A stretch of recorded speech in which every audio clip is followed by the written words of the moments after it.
Hey there, everybody. It's Willow Landria, and it's been a while. Yes, I know it's been a long time. I haven't heard from you, or you haven't heard from me. Anyway, it's May the 4th. May the 4th be with you. That's right, Star Wars fans. You know it's Star Wars Day when it's May the 4th. And I was trying to decide, what do I want to do for May the 4th? I had the day off, so I didn't really feel like watching Rise of Skywalker. I really wasn't. So I said to myself, you know what? I think I'm going to just go and rewatch The Mandalorian. So I got onto Disney Plus, and lo and behold, I was surprised. They had a little documentary on there called Gallery. I guess it's going to be like a new thing they're doing it, but it was, they called it The Gallery, and The Mandalorian was the subtitle. It looks to me like in the future it's going to be a showcase for whatever they want to showcase, I guess you could say. But in this case, it was The Mandalorian. More specifically, all the directors that directed episodes of The Mandalorian. And I thought to myself, well, that's interesting that they're showing this on there. Because yes, they had Rise of Skywalker came out, but they knew the response of Rise of Skywalker was, among the fan base, was not all that excited. It was very divided about Rise of Skywalker. And the excitement really is, the only excitement that came even before Rise of Skywalker was The Mandalorian.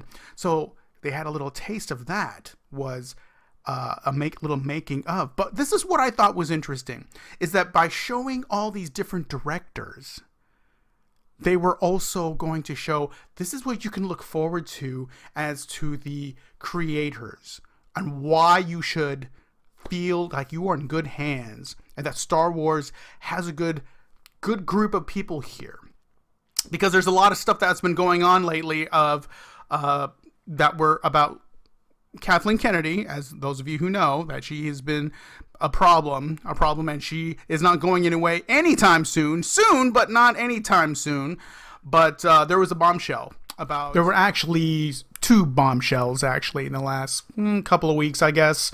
The first of all was when it came out that those of you who are fans and actually went to Disneyland within the last, I guess it was just within the last year, to go see the new Star Wars land that was down there, and then being really confused as to, what is this that I'm looking at? Is this, I don't remember this from any Star Wars movie. It doesn't look quite familiar. Am I really getting that old? No, you're not, because it was not something from one of the movies.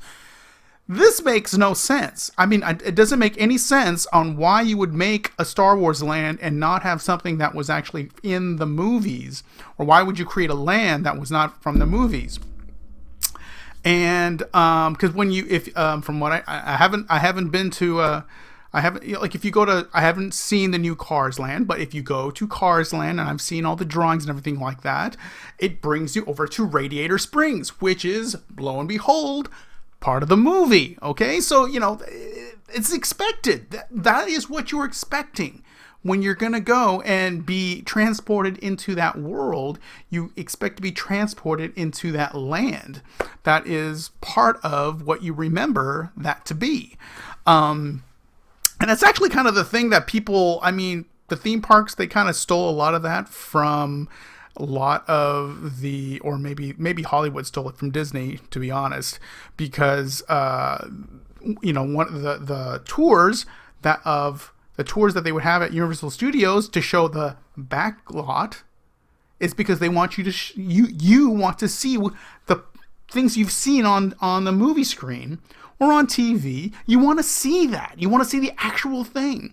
So for something like Star Wars, where it was just totally created, or it was in some place that was really far away, like Tunisia, you want to actually go and see that. But that's not what they built. And here's the thing. It was because Kathleen Kennedy didn't want to do that. Her idea was that, you know what? We are going to be making something for the future of Star Wars.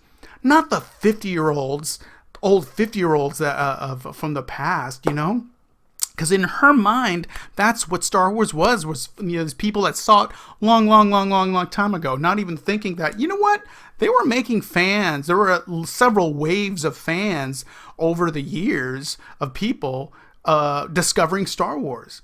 And so what we have now is a planet called Batuu that was there in the Star Wars land.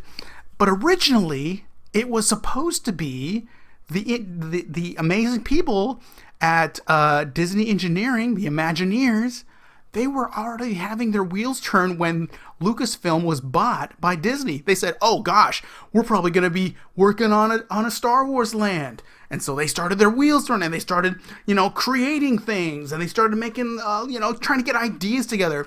And they were actually thinking of, we got to have Tatooine. We got to have Tatooine because it's in a whole bunch of the movies. So it makes total sense. It makes total sense that we would have Tatooine because it's really connected with Anakin Skywalker and Luke Skywalker. So we got to have some of that. But that's not what they had. And it's all because Kathleen Kennedy felt that wasn't that important. The second thing that also came up that was kind of a bombshell was that they kind of dropped some hints that there's going to be this new creator of a Disney Plus series that doesn't even have any details except for the fact that it's going to be a female-centric series.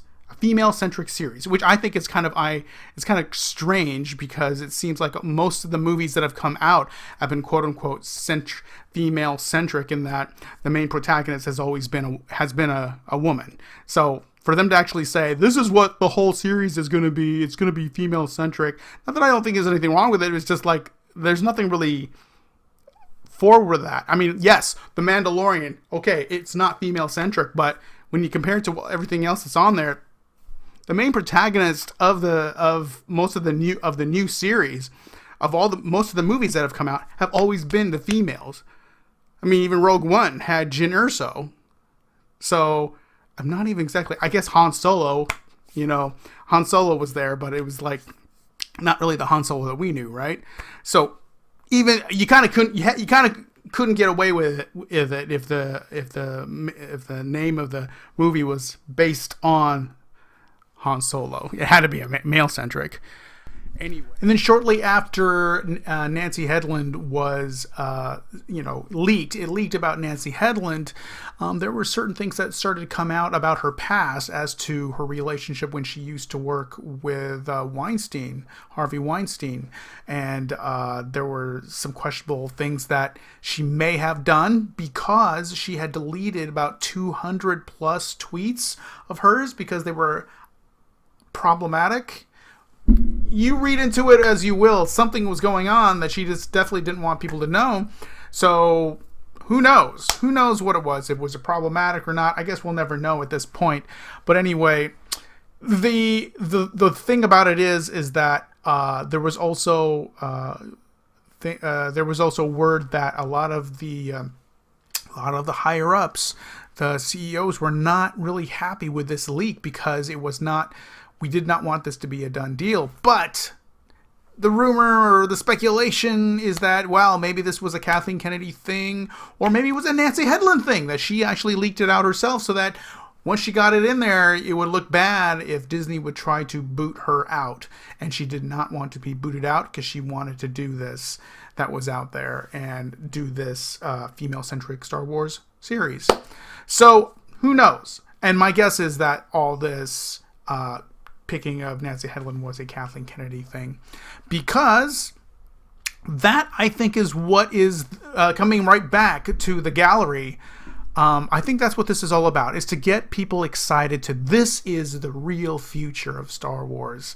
It's building on what they have done with The Mandalorian and going from there. And, I think they've already said that they're going to do the 3, and Taika Waititi, who did the finale of The Mandalorian, he has also been said that he's got to go ahead to make a Star Wars movie, and we'll see how that goes. He did Thor Ragnarok. You can't go wrong with that, and now he's Oscar nominated doing with Jojo Rabbit.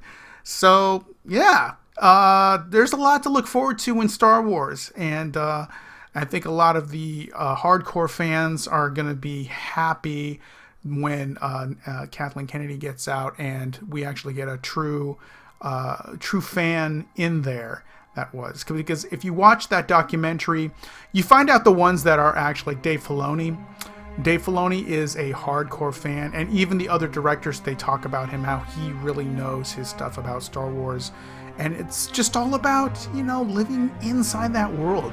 Not about an agenda. It's not about an agenda, which a lot of people say Kathleen Kennedy is about. Okay, guys, that's all I've got. I hope you like my ramble here.